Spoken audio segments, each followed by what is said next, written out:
HR issues can kill you. One complaint against your company can turn your world upside down.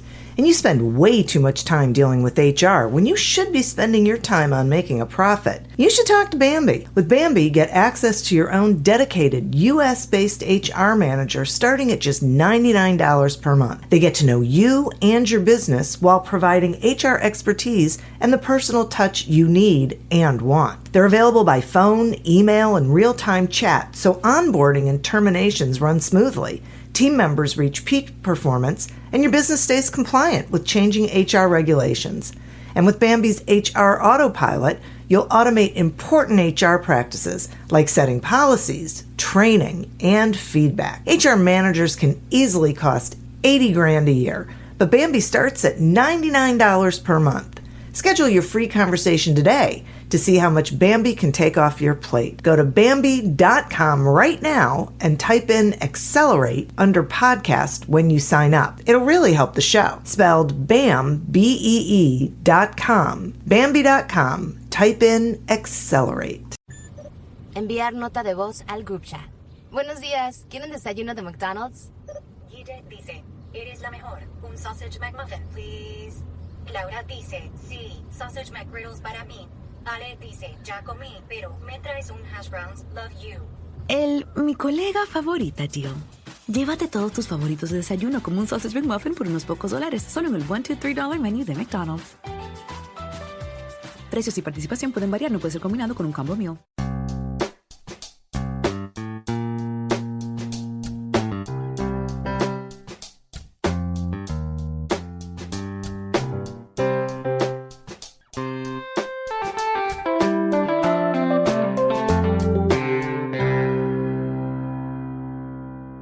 Welcome to Accelerate Your Business Growth with your host, Diane Helbig.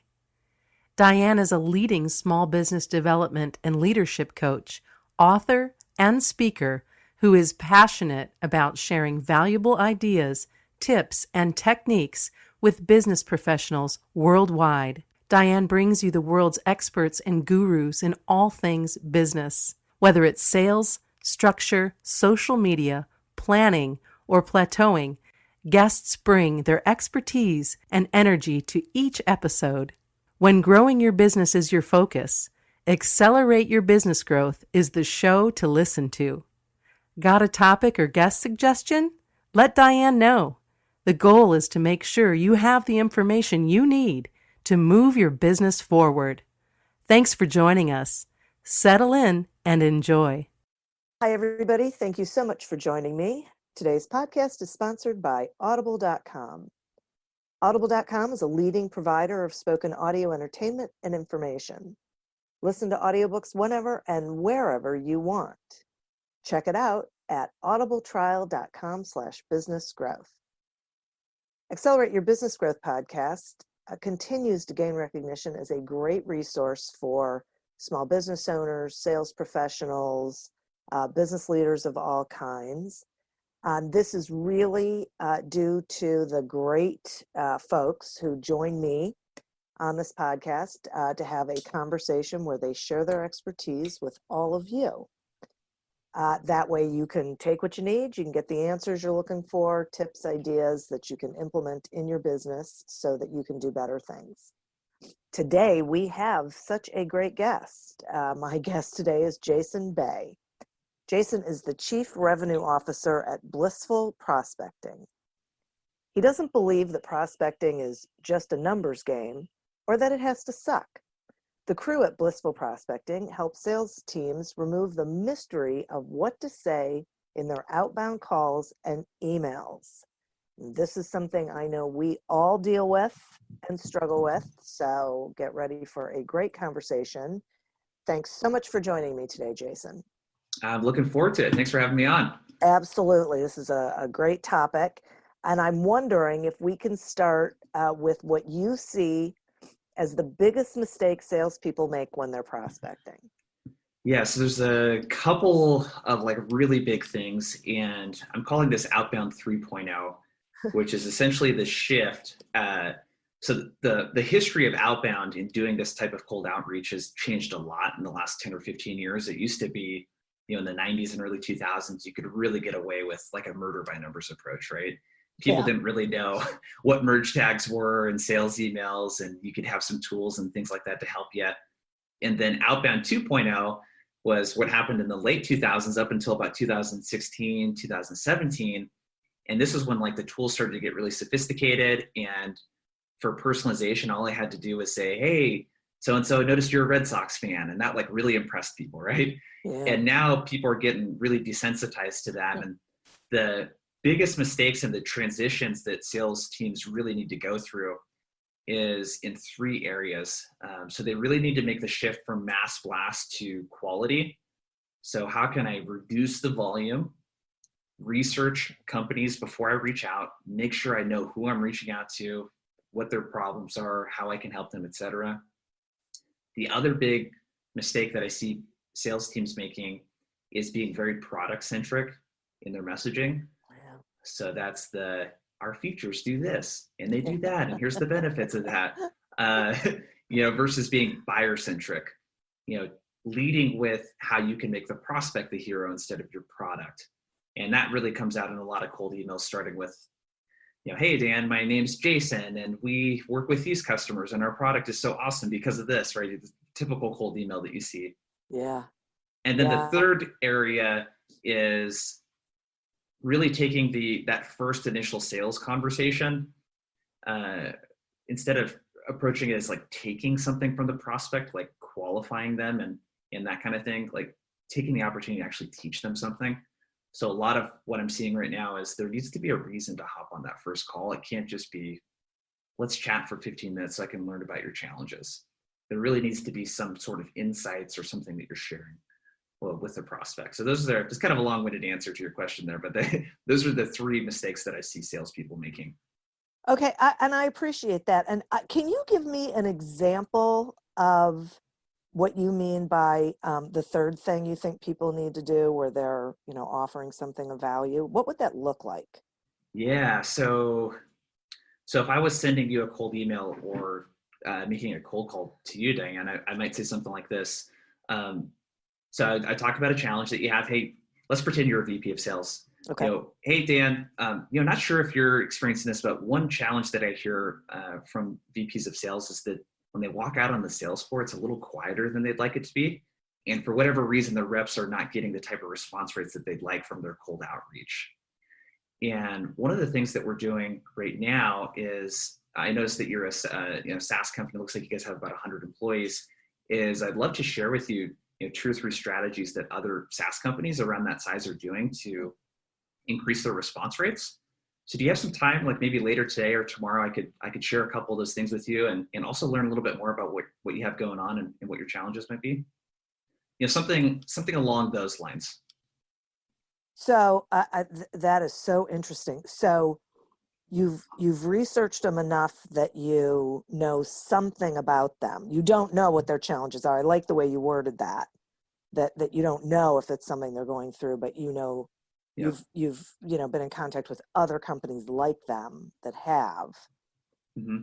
Yeah. You mentioned something so important there where, I like to use the analogy of a personal trainer. So if you have some extra weight on you and you go to the gym and a personal trainer approaches you and says, hey, I noticed you have some extra weight on you. Do you want to sign up for a session? You're going to be like, get away from me, dude. Yeah. You're not going to be responsive to that. But if they're like, hey, looks like you probably have everything together here, but I am working with some people and helping them figure out like the best workout routine for their body type that they would also really enjoy. Would you like to do like a free session? I can talk you through some of that stuff and what that might look like for you. Like a completely different type of offer there. So I always say with prospecting, instead of leading with being assumptive, lead with curiosity. Yeah. Be curious, because you actually don't know what their challenges are, no matter how much research you do. Yeah. But you can also start to categorize. I talk to a lot of directors and VPs of sales at very specific types of companies, and I kind of know what their challenges probably are, but I can't assume that they have those challenges because people just don't want to talk to people that think they know it all. Exactly. I'm totally with this. I think one of the biggest, and I get the cold outreach like that where they'll say, I'm sure you're dealing with X, Y, and Z. And my initial thought is, well, A, no, I'm not. And B, how can you be sure of that? Just because I'm in a certain industry doesn't mean I'm having that experience. And it's totally off-putting. Yeah. Well, when you think about why, another thing I'm really fascinated is the psychology of why people decide to change. Because that's what you're getting someone to do when you prospect, is you're getting them to consider changing. Yeah. Because no matter what your product does or your service or your solution, they're already taking care of that in some way or another right now. Yeah. So you have to go, and one thing you can assume is that they're taking care of what you're presenting. They're taking care of that somehow, even if they're doing it themselves and there's a lot of pain in doing that.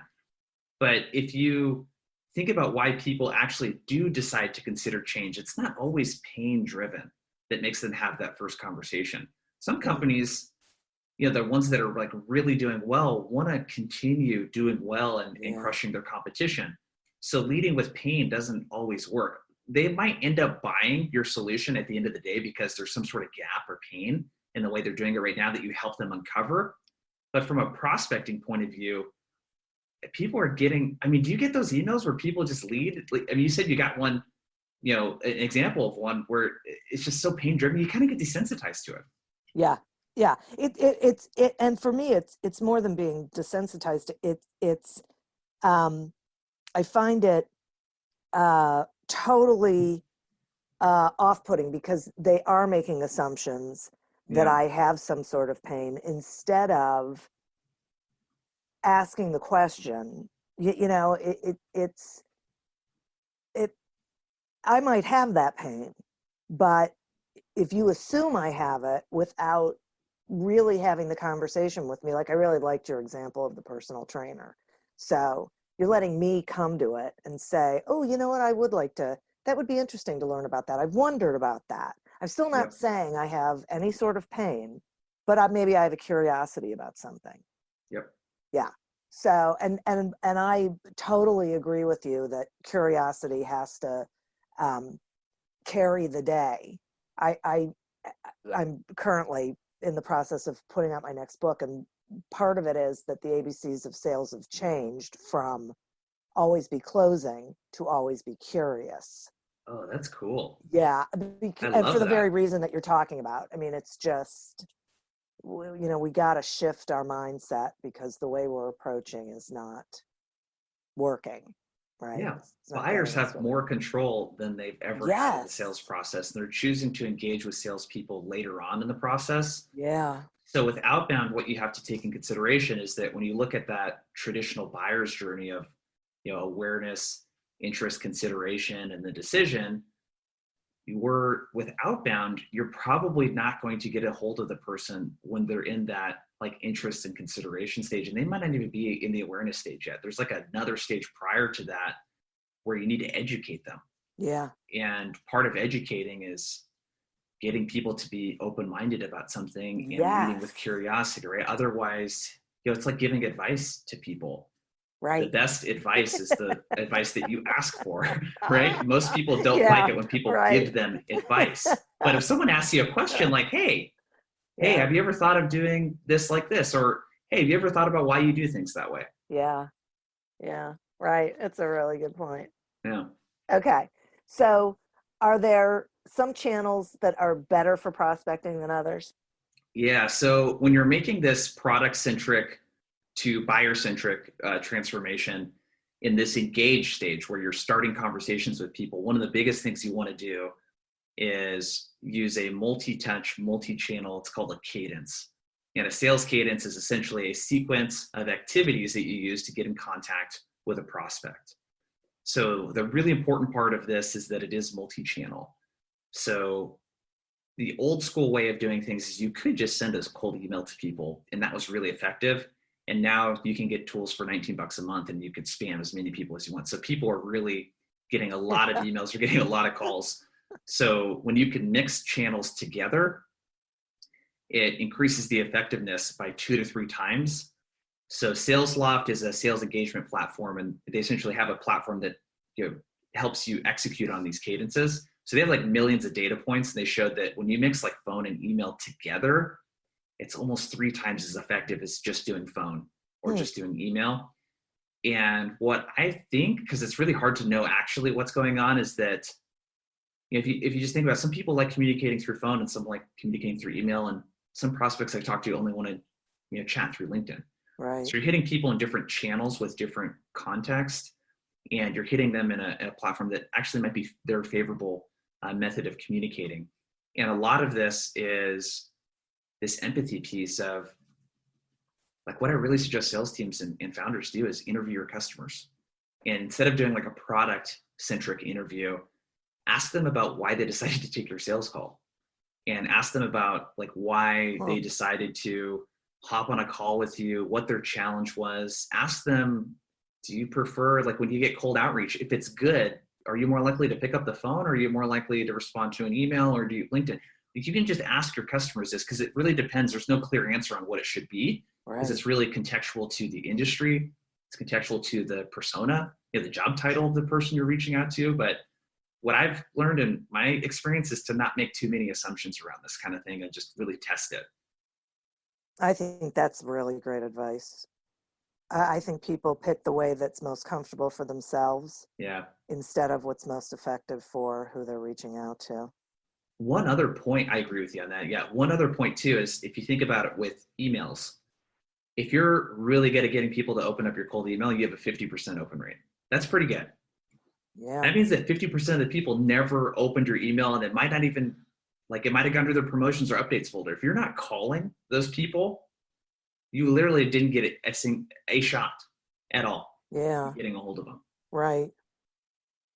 Right. I get it. That's interesting. Are there any avenues that you think people shouldn't take? Or when you talk about this cadence, is there an order to it? Yeah. So what I can do is give you some guidelines, and then where there's some flexibility. So with cadences, the first part is that they're multi-channel. So I recommend, if you're only going to use 2 channels, that you at least use phone and email. Okay. And then you can add LinkedIn on there as a third. But LinkedIn's really kind of hit or miss in my experience, depending on who you're reaching out to. The other part is that they are multi-touch. So that means you want 12 to 15 touches. So if you call someone and then email them, that's 2 touches. So you want 12 to 15 touches over the course of 30 to 45 days. The reason for the range is it's just going to like vary depending on who you're reaching out to. And you want to test this with a sales engagement tool like a SalesLoft, an Outreach, or an Apollo. The other part to this is the space between the touches. So typically what you want to do is have the spaces between the touches closer together at the beginning of the sequence, and then kind of taper off as you go. So what you might do, my favorite thing to do is send 2 emails and then call people. And then what I'll do is I'll prioritize the people opening the emails. I'll call those people. So I know if they're opening the email multiple times and they're not responding, people just get busy for whatever reason. There might be a little bit of awareness around like who I am at that point. Yeah. And I could say something like, hey, this is Jason with Blissful Prospecting. Does that ring a bell?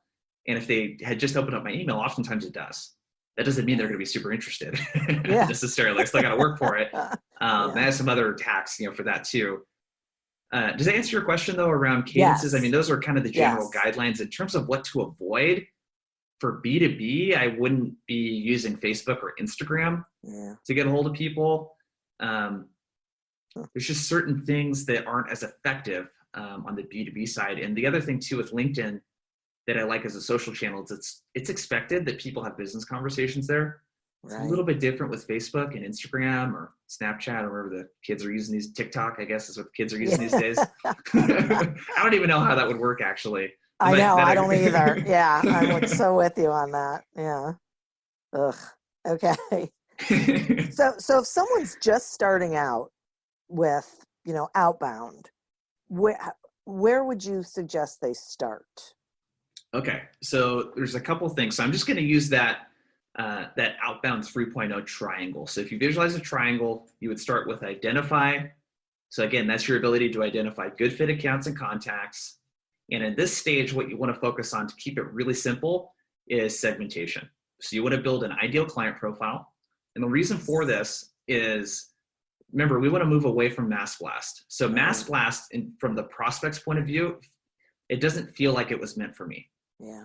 And what you can do to build that ideal client profile is you can look at your company's past record of success with customers, and just based on your past record of success, where do you have the most case studies and testimonials and that kind of stuff? And let's say that's with, you do really well with professional services companies between 500 and 1,000 employees, and you have 2 really good customers and case studies. That's going to be your ICP from there. And then look at who the decision makers that you guys have interacted with have been there, and there's your personas. So that's where it starts. You have to have that segmentation. The next thing that you're going to want to do after you've created the ICPs and the personas is you want to think a little bit about, how am I going to get these people's contact information? So this is the data component of this identify part of the triangle. And what you're looking for is data that is accurate, and also stuff that you can get in a very efficient manner. So you might use a tool like Apollo.io. That'll allow you to put your ICP into the tool. You can search for those companies, you can find the people, and they have emails and phone numbers and direct dials. So essentially what you're doing is building a list through Apollo. You could also use LinkedIn Sales Navigator, and like Lead IQ is another tool that you could use together with that. Okay. So that is like the 80-20 of that first step. The next step, this engage portion, so essentially starting the conversations with your prospects, is you want to have that one case study or 2 or 3 or however many you have, and you want to use that to start building your messaging. So the way that we structure this is, I want to look for 2 or 3 like really big value props that I deliver to this type of client. And the reason why I say value prop instead of like benefits is, you don't want to just focus on like, hey, or what are all the features that I have that will help this prospect, and like, what is the benefit of that? Like, you really need to go beyond that and look at like value and results. So I'll give you an example. So working with this company that has like an automated like QuickBooks solution. So like one of their features is, daily bookkeeping. And like one of the benefits of that is, you get to see the financials, like accurate financials on a daily basis. That's not really going to compel anyone to really take action. The result from that, because a lot of what their prospects share is, hey, when I open up QuickBooks, I see that I have a negative bank account balance. And then when I log into my bank account, I see $100,000 in there. And that doesn't allow me to actually pay bills, cut payroll, and like do all this other stuff. So the result is that it allows the business owner to make smarter business decisions, so that when they log into QuickBooks, they're accurately seeing what their bank balance is. Right. That's the result. So you really need to figure out, what are those like 2 or 3 really big pain points and challenges that your customers tend to have when they come to you? And then what are not the features and benefits necessarily, but what are the results that you can tie together with those? And that becomes the foundation for your messaging. So you have 2 or 3 big pillars. So with this example I just gave you, one of those was like essentially giving the business owner better optics into their financials so they can make better financial decisions. Right. You're going to have 2 or 3 things like that, and then you're going to build your cadence. So your first email is only going to focus on that first value prop. And then you might send a follow-up email that just says, hey, any thoughts? Or, hey, did you check out the case study that I sent? And then when you go to cold call them, you're going to lead with that same value prop. So if you have 12 to 15 touches, you can spread out those touches across maybe 2 to 3 value props. This is a challenge people usually have, where they're like, well, if I'm going to send 6 or 7 emails and make 4 or 5 calls, what the heck am I supposed to say? Yeah. So don't blow all your value props in that first email. Like, leave yourself like more stuff to say. So that's where I would go with that. And we can dig into that more if you want, because there's a lot to, what to say in the email and like how to format it. But if I'm doing outbound for the first time, that's essentially where I'm going to start. Do I have good ways to identify and like segment ICPs and personas? Do I have a way to get contact information? And then from there, build out that cadence and really come up with like your 2 to 3 value props that you could structure into your emails and your phone calls. Yeah, I think that's terrific. Thank you. I'm going to take a quick sponsor break, and then I have some more questions for you. Accelerate Your Business Growth podcast is happy to be sponsored by Audible.com. Audible.com is a leading provider of spoken digital audio entertainment and information. They have thousands of titles to choose from, as well as podcasts, Audible originals, guided meditations, and more. One of my favorite audiobooks is Everyone Deserves a Great Manager by Scott Miller. For me, I love being able to listen to it anywhere and across my devices without losing my place.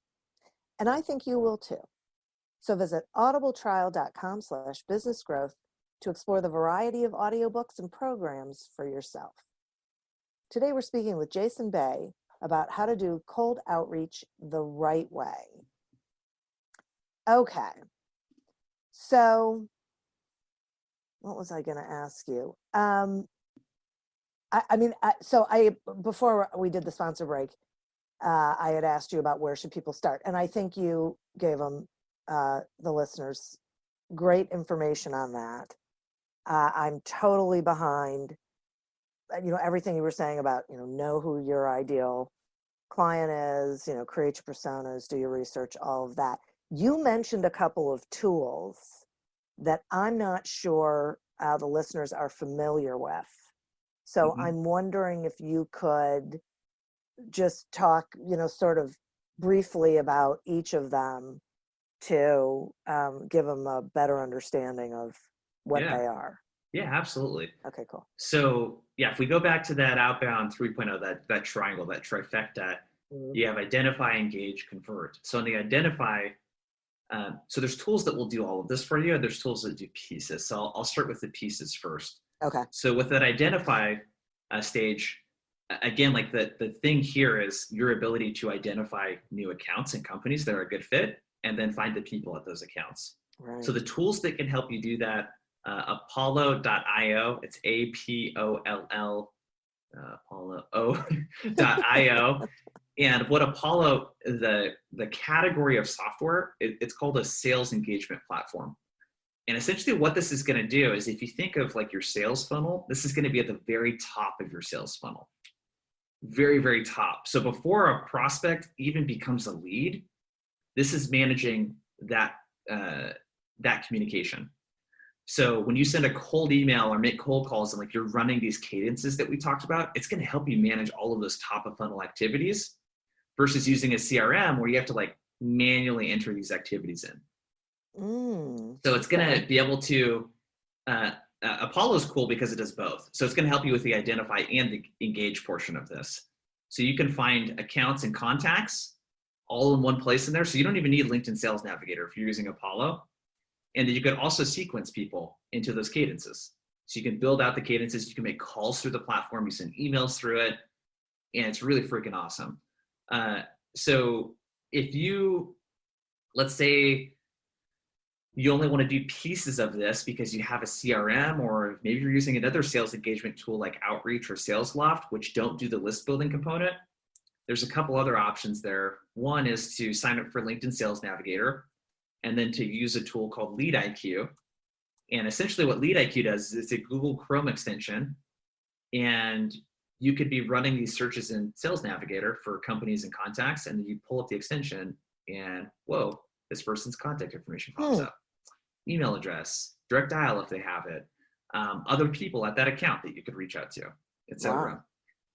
So that's one way of doing it. And then the sales engagement platform I really like, if you, let's say you have the data portion taken care of, you're using DiscoverOrg or some other tool. I think DiscoverOrg is actually bought up by ZoomInfo now. You might use Outreach.io. That's like the industry favorite, I would say right now, in terms of sales engagement. And in terms of tools, if you used Apollo, you would have everything in one tool. That's what I would recommend for someone that wants to get started with us. Okay. Yeah, it sounds like it because it's all right there. Yep. Okay. Which is rare. Like it is the wild, wild west right now with tools. I'll bet. In the outbound and prospecting space, it's crazy. Well, and this is one of the challenges for salespeople and small business owners, I think, is that they don't know what works and what doesn't. And they're all told, use a CRM, do this, do that. they don't even know which CRM would be best, or, you know, they just, Yeah. it's just sort of crazy. G2.com. Have you heard of that site? No. Yeah, G2.com is a really awesome site. Think of it like Yelp, but for software. So you Oh. can go in there and look and see all the reviews for CRMs based on if you're an SMB, mid-market, or enterprise. There's a sales engagement section in there. There's marketing, like every tool you could possibly think of. There's ratings in there, and it's really, really good. Wow, no kidding. Okay, that's great. Okay. So, talk about why it's important to do cold outreach, even though, like, if someone's saying, listen, I get all my business from word of mouth and referrals. I know, but why do they still want to do cold outreach? Hey, I'm not saying that stuff's bad. I know. The word of mouth referrals, those are the best. Yes. The only thing is that from what I have seen, and I'm sure you've seen your experience, you can't really scale a business on that alone. And if you are, dude, props to you. Like, you're awesome. So I see two things. And again, it's not outbound versus inbound. It's do both. Like, outbound works way better if you have a good inbound engine going, because people are going to look at your website. They're going to see really great content, thought leadership, great messaging, that kind of stuff. The reason for outbound, though, is a couple different things. So typically what I find is that there are companies I want to work with, and because I'm not Google and don't have that type of brand recognition, they don't organically find me. So I'm thinking about, hey, if I want to work with this SaaS company that's 500 employees, they just got a ton of funding, they got a lot of things going on. They're probably not going to find me through LinkedIn. I get on a lot of sales podcasts, but they may not find me through there. And most importantly, they might listen and like really like it, but that doesn't mean that they're ready to buy. And I might never hear from them. And I might have to go to a conference to meet them. Now, why go through all that work when I could just pick up the phone and call them and send them some emails and like really think about, how could I get a relationship started with this company before they even enter a buying process, so that I can have a conversation and like help them shape how they navigate through their buyer's journey. And that's what is really cool with outbound, is I love coming into a sales situation where they haven't already started talking to 5 other vendors. Yeah. Because now it's like they've already shaped how they want to buy the solution and what the important things are. That doesn't really allow me to be very consultative in selling to them, which is my style. And I want to get in that buying conversation early. And I can also, and it's really funny because I ran a house painting business in college, and it's the same kind of stuff. Like, we went door to door to get all of our business. And I also ran a house painting business after that, where we didn't go door to door and we did inbound. The leads that were the easier ones to close were the ones we went door to door to get, because those were people that wouldn't have called a painter. We were the only bid that they got. And they weren't like shopping. Whereas when we get leads through Yelp, they get like 4 or 5 estimates. And it's not that like our stuff wasn't competitive. It's just like, oh, I don't really close these very fast. It takes a month or 2 for them to get all the bids. And, you know, if I wasn't the first one to meet with them, some other painters, like all this other stuff. And the same thing happens in B2B sales. So that's the big reason, is there's big clients and companies out there that I know you want to work with if you're listening to this, that aren't going to come to you organically. And this is a really good way to put yourself out there and say, hey, here's who we are. Here's our points of view on this. Here's how companies like yours are benefiting from whatever it is that we're doing. But most importantly, thought you'd find some value in this piece of content. So one of the things that I really like about this is what you were saying about building the relationship before they're even in that cycle, so that you are helping them before they are seeking whatever it is that you sell, so that you become, you know, that trusted connection for maybe helping them start exploring something. Maybe they weren't even thinking about it yet, but also that when they are ready, you're the one who's been there helping them already. Exactly. And then use your inbound marketing to nurture. Yeah. Make contact with someone. Hey, this sounds really good, Jason. timing's not great, check in with us 2 quarters from now, Q4. Yeah. Right? I'm not just going to not contact them until now and then. I'm going to say, hey, I put out daily content on LinkedIn and through our newsletter and our website, and I really think you dig it for this reason. Can I sign you up for the newsletter so you get those email notifications? And then you can unsubscribe if you're not getting value from it. And then we're going to keep in touch with them, but I become the first person that they think about.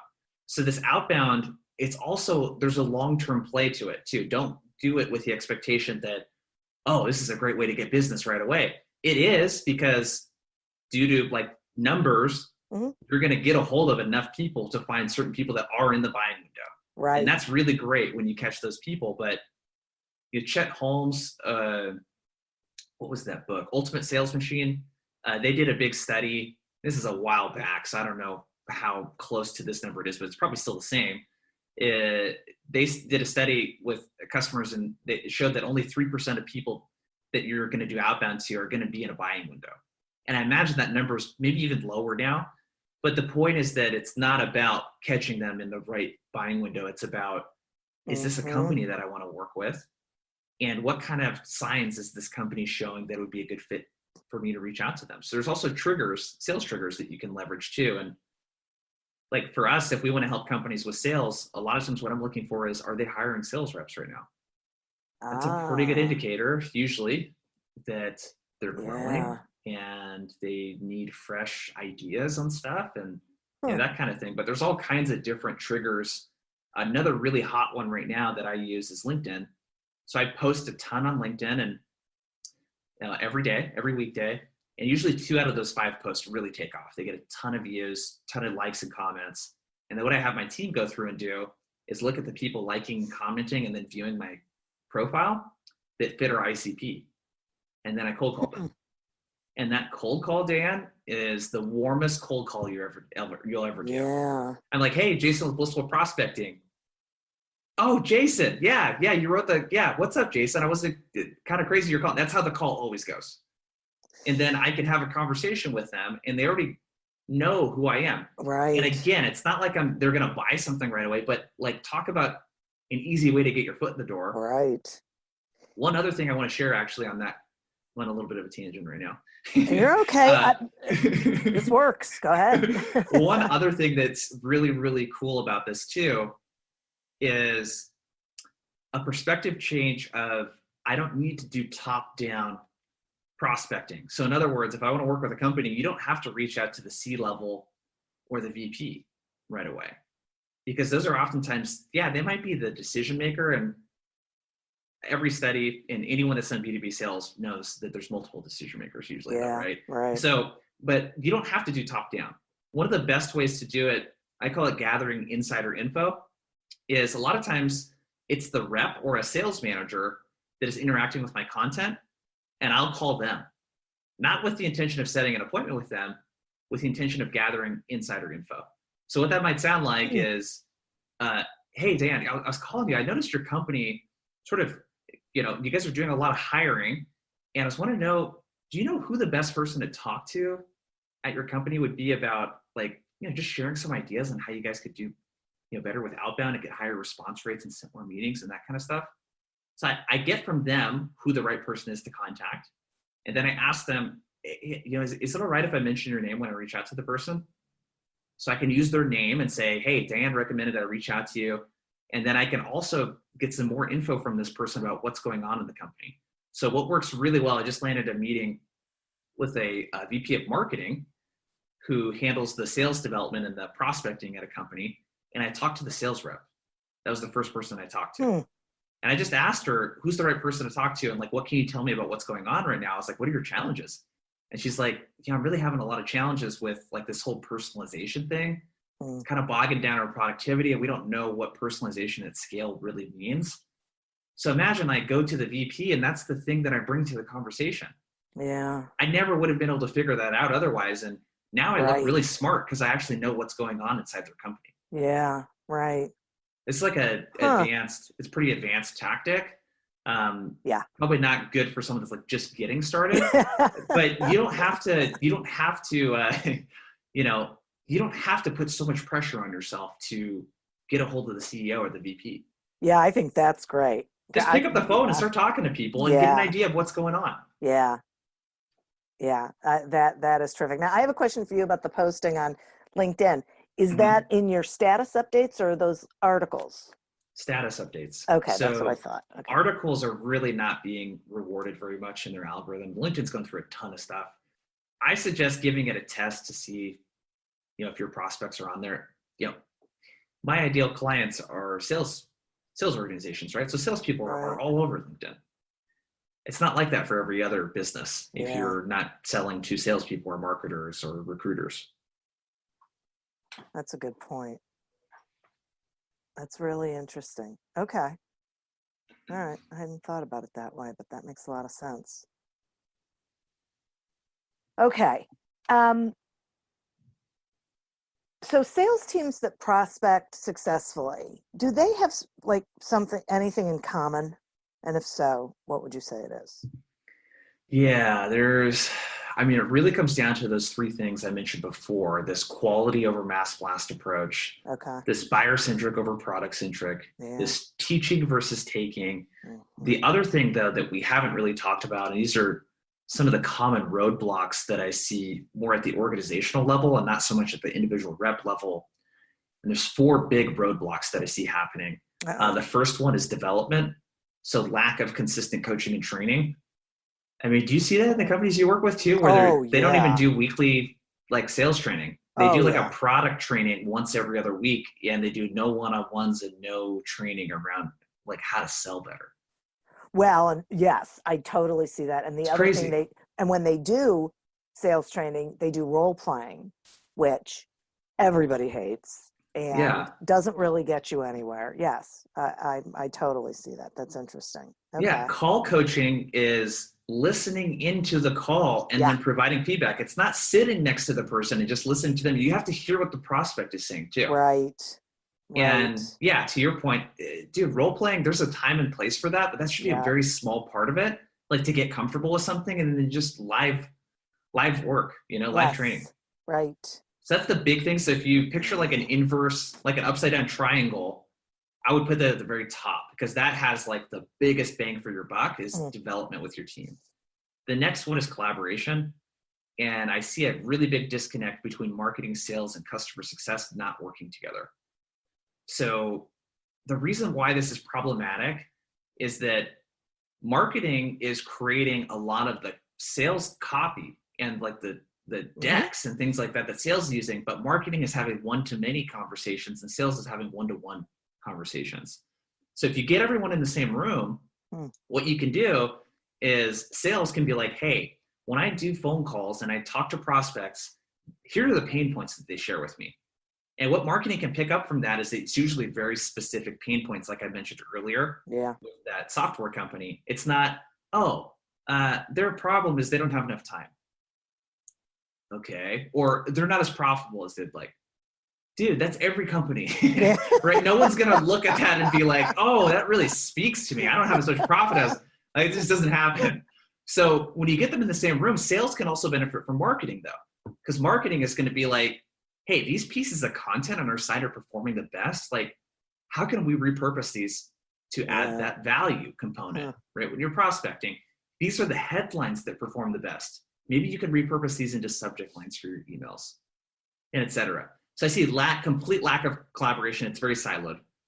The third part is outsourcing. So a lot of what I see is reps doing their own list building and doing their own research. So they spend, Salesforce came out with a big study. I forget what the numbers are on this, but a lot of times in organizations, I see reps spending a third of their time on admin. They're not even actually selling and prospecting. So outsourcing, list building, you can build an overseas team too.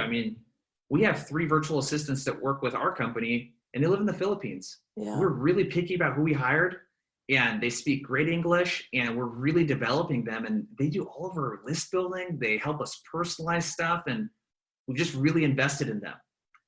So outsourcing either to a company that can handle it for you, or actually, having a sales enablement or sales ops team at your company is really big. And you can get people for $3 to $6 an hour that are good. And that's good money for them, by the way, in the Philippines and in parts of India. So, and then the fourth part, and the reason why this is at the very bottom, because it's really the part that I don't see people having any problem with, is tools. Usually what happens, Diane, is that people, they buy the tool first, and then they put like really terrible messaging through the tool, and they upload a cadence, and it's like the messaging sucks. It doesn't resonate with the prospect. There's no empathy, and they've spent all this money on outreach or Apollo. So the tools are really the least important part of it. That's the thing that's going to accelerate something that's already working. And you don't want to make the mistake of getting the tools too early. Figure out the process first manually, make sure it works, and then scale something that's actually working. That's so interesting. And that sounds like that then helps you figure out which tool you really need instead of getting one. Yeah. And so you can get a tool that will accommodate your workflow versus making your workflow accommodate the tool. Right. Yeah. Wow. Those are huge. I completely see them. Yeah, people should really be listening to the importance of this conversation, because they're doing it to themselves, unfortunately. Yeah. You know? Wow. Jason, I really appreciate this. This information has really been so valuable, tactical, understandable. It's really been terrific. Will you let the listeners know about Blissful Prospecting and how they can find you, please? Yeah, absolutely. So a couple ways. So one, we didn't really talk about like what the email should say, and we gave some examples of what to say at a cold call. But we have a structure called the reply method that is a one-page cheat sheet where you can actually get help with the framework of what this looks like. And put something together for you guys. It's at blissfulprospecting.com/Diane. And it's free, one-page cheat sheet there. The other thing that you can check out too, if you're, you're like, hey, this sounds really good, I might want some help with this. If you just go to our site at blissfulprospecting.com, we have all kinds of different ways that we work with people, but I'd be more than happy to talk with you about what this might look like at your company, or what other companies like yours are doing that are seeing success with that, if that's something that you're ready to do. And if not, check out the free stuff. There's a ton of content that we post. We're posting every day on LinkedIn, like I said, and that would be the best place to start to get a really good vibe of like, hey, do you resonate with this approach or not? Terrific. That's so great. Thank you. As I said, I mean, I really appreciate this conversation. I learned a lot. I had some things confirmed, which is always good, but then I also learned stuff. I'm going to go look at some of those tools. So thank you for that. And listeners, thank you. This was a great episode for all of you. I think, outbound selling and prospecting is something everybody can use ideas on and insights, and we got some really good ones today. I'd also like to thank audible.com. Check out not only the audiobooks that you can find on audible.com, but also the podcasts, the daily news, the guided wellness programs, you name it. They have a lot going on over there. You can go to audibletrial.com/businessgrowth to sign up and see what is going on there for you. As always, continue to prosper and be curious. And until we meet again on another episode of Accelerate Your Business Growth, goodbye and good day. Full send with the driver? Check. Piercing iron through the wind? Check. Low checker, high spinner, flop to a tight pin? Check, check, and check. No matter what shot you need to pull off, there's one ball that's better for them all. The all-new TP5 and 5X from TaylorMade. With a newly redesigned dimple pattern, engineered for more distance, more control around the green, and better stability in the wind, it's the hottest tour ball in golf. So no matter what shot you face, there's one ball that's better for all. The TP5 and 5X from TaylorMade. Me, but also you. The Pharaoh fast forwards his favorite foreign film, Powder Donut.